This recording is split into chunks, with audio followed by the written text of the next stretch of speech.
कफ, दूसरा रहेगा मेद। और स्थान संचय कहाँ करेंगे दोष? उरु प्रदेश में, शक्ति प्रदेश में और जंगा प्रदेश में। उरु स्तंभ को बोलते हैं कि त्रिदोषजन्य व्याधि है, कफ प्रधान त्रिदोषजन्य रोग। ठीक है, त्रिदोषजन्य व्याधि है, अगर इसमें प्रधानता देखी जाएगी, ठीक है, तो किसकी रहेगी? कफ की। कफ प्रधान त्रिदोषजन्य व्याधि कहते हैं इसको। ठीक है, कफ प्रधान त्रिदोषजन्य व्याधि। और पंचकर्म गुणातीत व्याधि कहते हैं इसको। पंचकर्म गुणातीत, क्योंकि इस व्याधि में पंचकर्म नहीं करना है ना, पंचकर्म निषेध और स्तंभ व्याधि में पंचकर्म गुणातीत व्याधि बोलते हैं इसको, पंचकर्मातीत। और पंचकर्म गुणातीत व्याधि बोलते हैं कुष्ठ को। ठीक है, पंचकर्म गुणातीत कुष्ठ में पढ़ा था हमने, और पंचकर्मातीत क्योंकि जिसमें पंचकर्म निषेध रहेगा वो उरु स्तंभ है। देखिए, दीदृति समृद्धि विज्ञान कीर्ति क्षमा आल्यम अग्निवेश गुरु काले संचय परिपृष्ठवान।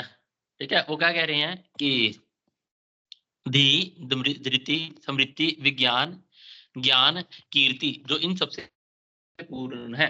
कौन है वो?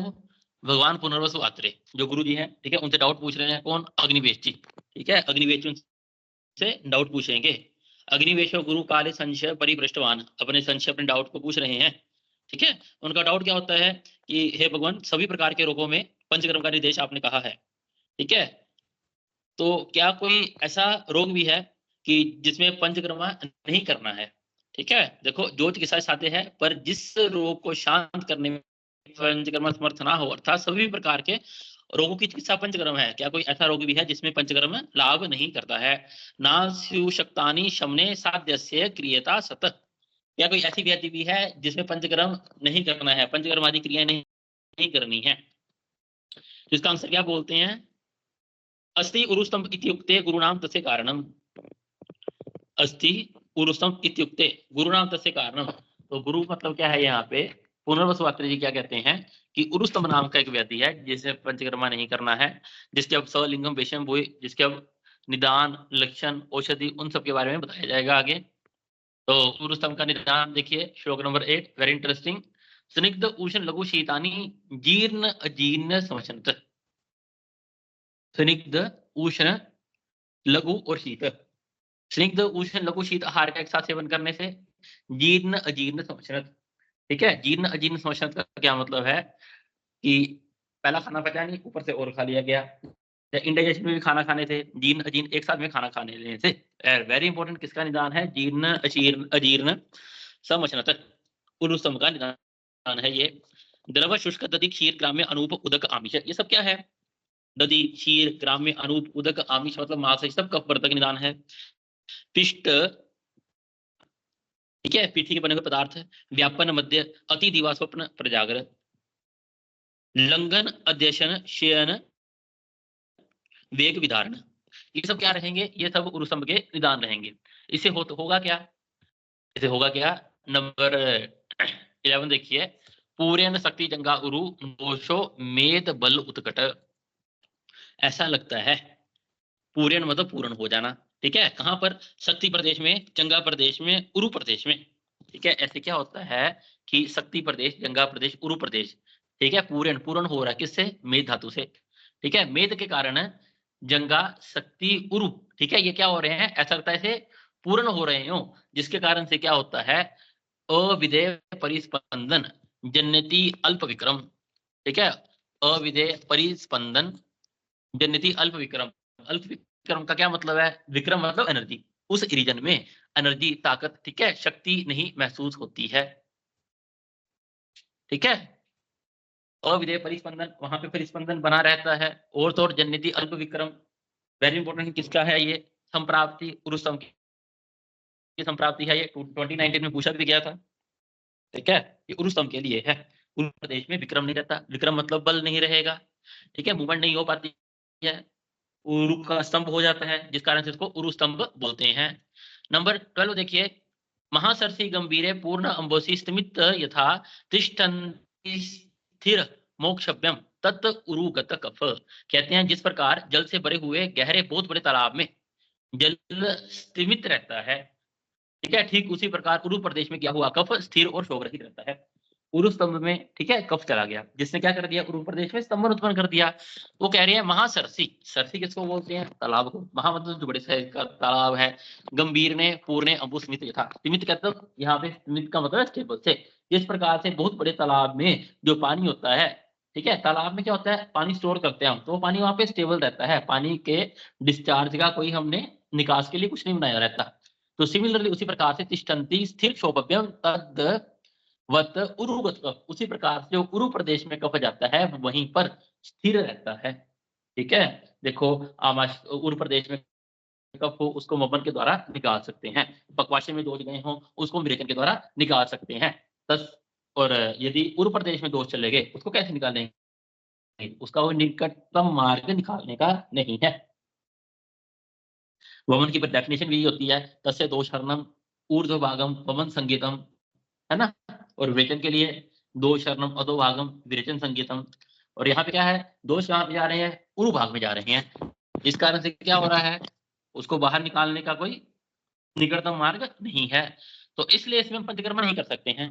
तो नेक्स्ट देखिए लक्षण क्या मिलेंगे उरुस्तंभ में, गौरव आयास संकोच दाह रुक सुप्ति कंपने, उरु प्रदेश में क्या होगा, उरुस्तंभ से जो रोगी पीड़ित होगा उसके शरीर में गुरुता, आयास मतलब थकावट, संकोच दाह सुप्ति कंपन, भेद स्फुरण तोद, भेद मतलब क्या है यहाँ पे भेद मतलब है वेदनवत पीड़ा, ठीक है, स्फुरण तोद युक्तो देहम निहंती सून, ये सब किसके लक्षण रहेंगे,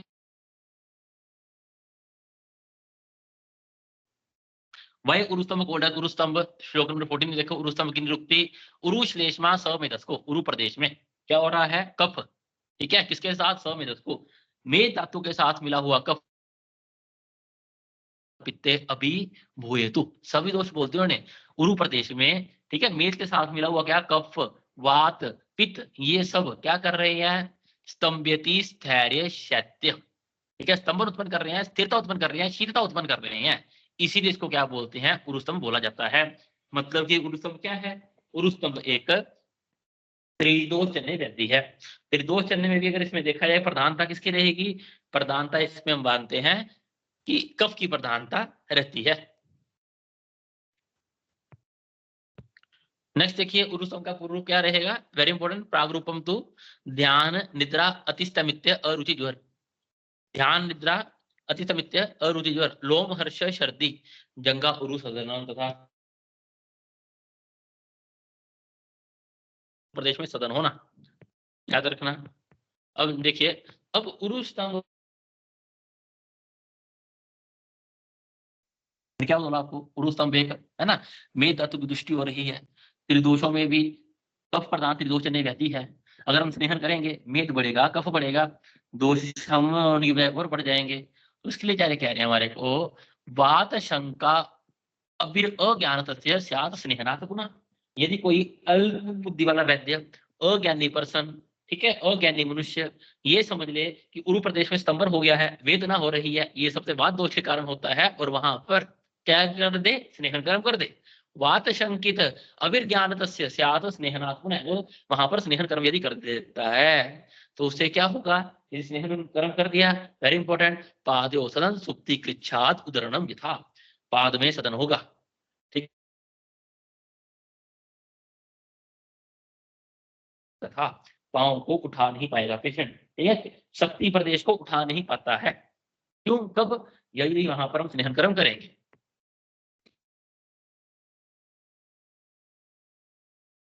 हिंदी में लिख रखा है कठिनता से पैर उठाना, ये मत याद रखना, जो श्लोक में टर्मिनोलॉजी है वही याद रखना। नेक्स्ट देखिए उरुस्तंभ के लक्षण, जंगा उरु गलानी अत्यर्थम, जंगा प्रदेश में उरु प्रदेश में गलानी उत्पन्न होगा, शश्वत दाह वेदना, शश्वत मतलब कंटिन्यूअसली, एक कंटिन्यूअसली बर्निंग सेंसेशन होता है, वेदना होता है, दाह ड्यू टू पित्त दोष, वेदना ड्यू टू वात दोष, वात दोष दाह ड्यू टू पित्त दोष, शश्वत दाह वेदना, पदम च व्यथते न्यस्तम, पदम च व्यथते न्यस्तम का क्या मतलब है, होगा इस वाली में भी, आइदर राइट में या फिर लेफ्ट में, जब पदम च व्यथते न्यस्तम, जब पेशेंट कदम रखने लगता है, ठीक है, चल रहा है, ठीक है, कदम लेता है तो नहीं डिफिकल्ट होता है, ठीक है, वेदना होती है बहुत। पदम च व्यथते न्यस्तम शीत स्पर्शम ना वेति च। ठीक है, शीत स्पर्शम ना वेति च, क्या मतलब इसका शीत स्पर्शम ना वेति च, कि यदि ठंडी चीज का स्पर्शन किया जाए तो फील नहीं होता, उसको टेम्परेचर का पता नहीं लगता गर्म ठंडे का। शीत स्पर्शम, ठंडी चीज टच कर रहे हैं उसके हम पाँव के साथ शक्ति के साथ, लेकिन उसको पता ही नहीं लग रहा कुछ भी। शीत स्पर्शम ना वेति च संस्थाने पीड़ने गत्या चालने च अपनीश्वरा अन्य इतो ही स्तंभन रूप पादो च मन्यते। तो याद रखना उरुस संकेतन से लक्षण आपने जंग और उगलानी अर्थम शश्वत दाह वेदना वेरी लक्षण शीत स्पर्शम ना वेति च और पदम च व्यथते निस्तम, ये तो समझ आता ही है। याद क्या रखना आपने, शीत स्पर्शम ना वेति च, ठंडी चीजों का स्पर्शन किया जाए तो उसको फील नहीं होता है, उरुसम का लक्षण है, इंपॉर्टेंट है। नेक्स्ट उरुसम की साध्यता असाध्यता, यदा दाह अर्ति तोद अर्थो वेपन पुरुषो भवेत। ठीक है, यदि उरुस्तम से जो पीड़ित है उसको दाह हो, अर्ति हो, तोदन पीड़ा हो, वेपन हो, ठीक है, उरुस्तम साध्य अन्यथा नवम, और तो और ये ऐसी कंडीशन हो तो वो उरुस्तंभ असाध्य माना जाएगा। उरुस्तंभ तथा हन्यास प्राणों का नाश कर देता है, वो उरुस्तंभ रोगी का साध्य अन्यथा नवम। इसके अलावा जिस उरुस्तंभ में ये सब लक्षण नहीं मिलते, कौन कौन से लक्षण, दाह अर्ति तोद वेपन, चार लक्षण याद रखने आपने, दाह अर्ति तोद वेपन। यदि उरुस्तंभ में ये मिलेगा तो उरुस्तंभ असाध्य रहेगा, यदि नहीं मिलते हैं ये लक्षण और उरुस्तंभ नया है, ठीक है, नवम मतलब न्यू है, नया नया ही उत्पन्न हुआ है, तो उरुस्तंभ साध्य कहलाया जाएगा। ठीक है, 1 साल तक जो व्याधि होती है उसको नया ही बोला जाता है। ठीक है, नेक्स्ट देखिए नंबर 20, तस्य ना स्नेहनम कार्य ना बस्ती ना विरेचनम। ठीक है, उरु प्रदेश में ना स्नेहन कर्म करना है, ना बस्ती करनी है, ना ही विरेचन कर्म करेंगे। नाच एवं यथ तस्माद निबोधत कारण, ना ही वमन कर सकते हैं ना ही विरेचन कर सकते हैं, तो करना क्या है। ठीक है, वो सुनाने लगी है हमारे को पुनर्वस पात्र जी, सुनिए क्या करेंगे फिर हम। वृद्धे श्रेष्ठानो नित्यम स्नेहनम बस्ती कर्म च, वो कह रहे हैं यदि हम स्नेहन कर्म करेंगे, बस्ती कर्म करेंगे, ठीक है, यहाँ भी बस्ती वर्ष से मतलब अनुवासन बस्ती करेंगे, उससे क्या होगा, उससे शरीर में कफ और बढ़ जाएगा। तस्य अस्य उदरणे चैव ना समर्थन विरेचनम, और तो और उरु प्रदेश से दोषों को निकालने के लिए विरेचन भी समर्थ नहीं है, तो करना क्या है। तो उसके लिए क्या कह रहे हैं 20 नंबर 25 में, तस्य संशमनम नित्यम शपनम शोषण तथा, उरुस्तंभ की चिकित्सा है, चिकित्सा सूत्र क्या रहेगा फिर हमारे पास उरुस्तंभ का, संशमन कर्म करेंगे, शपन चिकित्सा करेंगे और शोषण चिकित्सा करेंगे। शपन का क्या मतलब होता है, शपन का मतलब होता है जो दोष प्रकोपित हो रखे हैं उनको क्षय करना, जो वात पित्त का प्रकोपित है, ठीक है, उनको क्या करेंगे हम, उनको कम करना है, दैट इज शपन। और शोषण, शोषण में सुखाना, किसको सुखाना है हमने, का शोषण करना है, मेद का शोषण करना है, वेरी उरुसु का तीसरा सूत्र क्या रहा हमारे पास, तस्य संशमन शपन शोषण, वेरी इजी। नेक्स्ट देखिए, सदा रूक्ष उपचाराय, और तो हमेशा कह रहे हैं सदा रूक्ष उपचाराय अयव श्यामक कोद्रवान।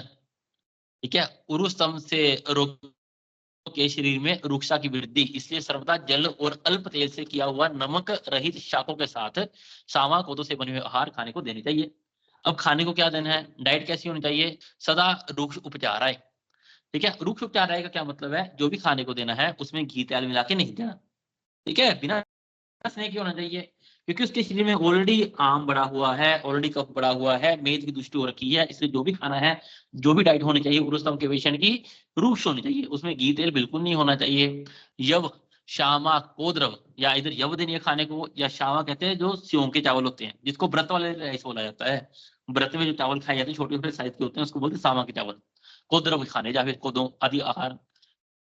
शाक अलवन, जो भी सब्जियां खिलानी है, शाक कहते हैं वेजिटेबल्स को, ठीक है, जो भी वेजिटेबल्स बनानी है बिना नमक के होनी चाहिए, ठीक है, शाक अलवन। नेक्स्ट कह रही है शाक अलवन दद्यात जल तेल उपादेय से, उस जल भी अल्प मात्रा में होना चाहिए और तेल भी अल्प मात्रा में होना चाहिए, ठीक है, यदि होना है तो अल्प मात्रा में रहना चाहिए। हम ये चाहते हैं कि उरुस्तंभ से पीड़ित है उसके हिम रूक्षा की वृद्धि होनी चाहिए, वो तभी वृद्धि होगी। नेक्स्ट देखिए, अब खाने को क्या देना है फिर से बता रहे हैं, सुनिश्नक निम्ब अर्क वेत्र, आरगवद, पल्लव। ठीक है, नेक्स्ट देखो आप क्या कहते जा रहे हैं हमारे को, श्लोक नंबर 28 में इंपॉर्टेंट है, शीर अरिष्ट प्रयोगाश्च हरित की एवज मधुकस्य पिपली। अब देखो पिपली उन्होंने बोला, जब सुश्रुत संहिता में हमने सुश्रुत जी ने जो गण बताए थे 37 वो पढ़े थे, तो पिपलियादि गण इकलौता गण है जो क्या करता है, आम का पाचन करता है। पिपलियादि गण इकलौता गण है जो आम का पाचन करता है, आम पाचन गण इकलौता गण पिपलियादि गण, इसलिए पिपली का प्रयोग कर रहे हैं। ठीक है, उरुस्तम में क्षार, कफनाशक, अरिष्ट, हरितकी, मधुक और पिपली, इन सब का प्रयोग करेंगे। म को बड़ा म, द को बड़ा उक, दिस इज कॉल्ड मधुक। ठीक है, इसको कहते हैं हनी।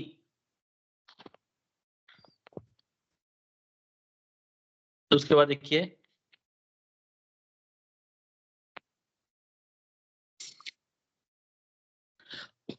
इति शांगेष्टकादि चूर्ण, वेरी इंपॉर्टेंट, इति शांगेष्टकादि चूर्ण।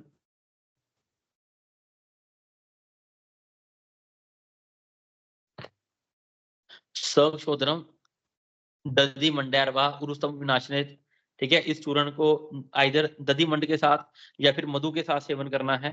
ठीक है, उरुस्तम का नाश करने के लिए इस चूर्ण को आइदर दधु मंड के साथ, दधि मंड के दही का पानी, दही का पानी रुक्ष होता है, हम पढ़कर आए थे दही का पानी रुक्ष होता है, और शुद्ध कहते हैं हनी को। हनी क्या करता है, तो चैप्टर नंबर 27 पढ़ा, हनी कौन से दोषों पर कार्य करता है,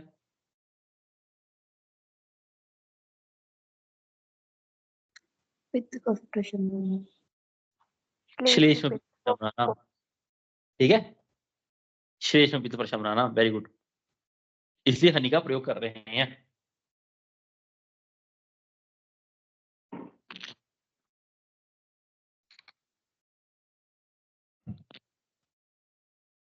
अब यहाँ पे देखो नंबर 40 में क्या कह रहे हैं जा रहे, हम उरुस्तम के पेशेंट को खाने के लिए रूक्ष आहार दे रहे हैं, उसमें भी ऑयल का यूज नहीं कर रहे, उसकी चिकित्सा भी रूक्ष द्रव्यों से कर रहे हैं, चिकित्सा उत्तर हम इसका क्या कर रहे हैं, शपन कर्म कर रहे हैं।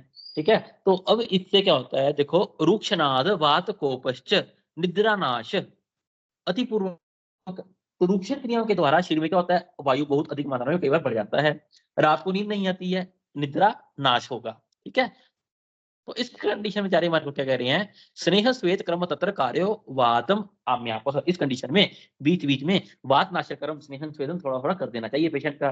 तो ये सब युक्ति के ऊपर डिपेंड करेगा। तो पूछ सकता है एग्जामिनर सिर्फ इतना सा, स्नेह श्वेत कर्म तत्र कार्यो वात आप्याह, ये किसका किस्सा में आया गया। ठीक है, याद रखना, ये उरुस्तम की किस्सा में बोला गया है। नेक्स्ट देखिए पिल्लू पर न्याय तेल, वेरी इंपॉर्टेंट, पिल्लू पर न्याय तेल सक्षोत्रम प्रसृतम तस्माद अंजलि वा अपि ना पिबेत। पिल्लू पर न्याय तेल का जब निर्माण करना है, देखो हम जो भी तेल बनाते हैं आयुर्वेद में, ठीक है, संहिता में मैक्सिमम तेल जो मिलेंगे वो तिल तेल में निर्माण करते हैं, लेकिन पिल्लू पर न्याय तेल को हम सरसों तेल में पाक करेंगे। याद रखना, पिल्लू पर न्याय तेल का पाक सरसों तेल में करेंगे। इसकी डोज कितनी है, सक्षोत्रम प्रसृतम शोधर प्रमाण से लेकर, सॉरी एक प्रसरी से लेके,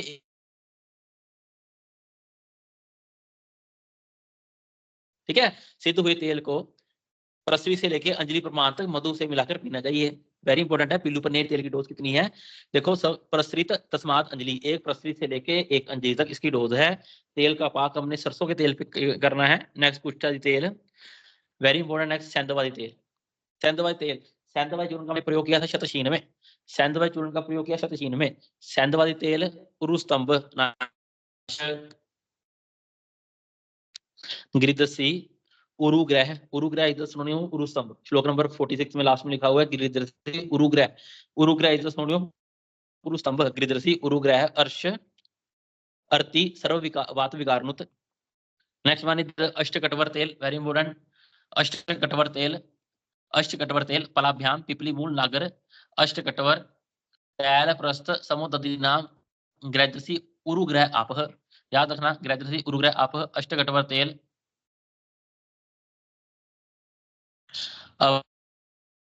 कटवर किसको बोला जाता है, जो दही से जो छाछ बनता है, ठीक है, उसी को कटवर बोला जाता है। ठीक है, तो जो इसको अष्टकटवर इसलिए बोलते हैं, पिपली मूल और देखो पलाभ्याम पिपली मूल नागर। ठीक है, बल्कि एक पल पिपली मूल डालेंगे, एक पल नागर डालेंगे। नागर किसको कहते हैं? जो अदरक सूख जाता है, जिसको हम सोंठ बोलते हैं, उसको बोलते हैं नागर। एक पल दोनों डालेंगे और इससे 8 टाइम्स बाद डालेंगे कटवर, इसलिए इसको अष्टकटवर बोला जाता है। नेक्स्ट देखिए, उत्सादन कर्म करेंगे किसके द्वारा? वल्मीक मृत्तिका उत्सादन। वल्मीक मृत्तिका किसको बोला जाता है? वल्मीक मृत्तिका कहते हैं जिसको एंट हिल को बोलते हैं, एंट हिल, ठीक है, एंट हिल को बोलते हैं वल्मीक मृत्तिका। जो हम कई बार बोलते हैं इसके अंदर सांप रहते हैं, लोकल लैंग्वेज में क्या बोलते हैं भूल गया, याद मुझे नहीं आ रहा। ब्रह्मी, हम तो पंजाबी में उसको बर्मी की मिट्टी बोलते हैं, ठीक है। तो वल्मीक मृत्तिका के द्वारा उत्सादन, वो उस मिट्टी को लेके उत्सादन कर्म करेंगे उससे। वल्मीक मृत्तिका मूलम करंजस्य फलम त्वचम। क्या क्या डालना है? नो नीड टू लर्न, सिर्फ इतना सा याद रखना। वल्मीक मृत्तिका के द्वारा उत्सादन किया जाता है उरु स्तंभ में। अश्वगंधा आदि उत्सादन, अश्वगंधा के द्वारा उत्सादन। तरकारी आदि लेप, सर्षप लेप, तरकारी आदि लेप, सर्षप लेप।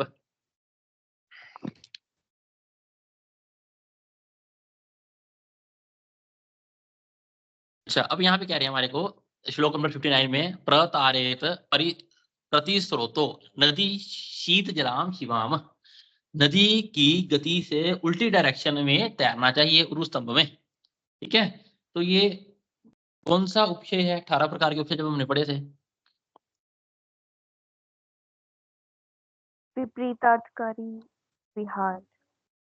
दोनों है, हेतु विपरीत उभय, उभय विपरीत अर्थ, उभय है ये, नोट विपरीत अर्थकारी, ठीक है। नेक्स्ट देखिए नंबर 60, श्लेषमाणम शपनम यत्स्यात्ना मारुतम आहवेत। वो कह रहे हैं कि श्लेषमाणम शपनम, कफ का क्षय करने वाली चिकित्सा तो हम कर रहे हैं, यत्स्यात नाच मारुतम आहवेत, लेकिन कफ का क्षय करते करते ऐसा ना हो जाए शरीर में वायु प्रकोपित हो जाए, तो इन बात का ध्यान रखना है, याद रखना है। रेफरेंस किसके लिए है? उरु स्तंभ का चिकित्सा सूत्र में आया। इति अग्निवेश कृते चर प्रति संस्कृते अप्राप्ते दृढ़ संपूरित चिकित्सा स्थाने उरु स्तंभ चिकित्सितम नाम सप्तविंशोऽध्यायः समाप्तम्।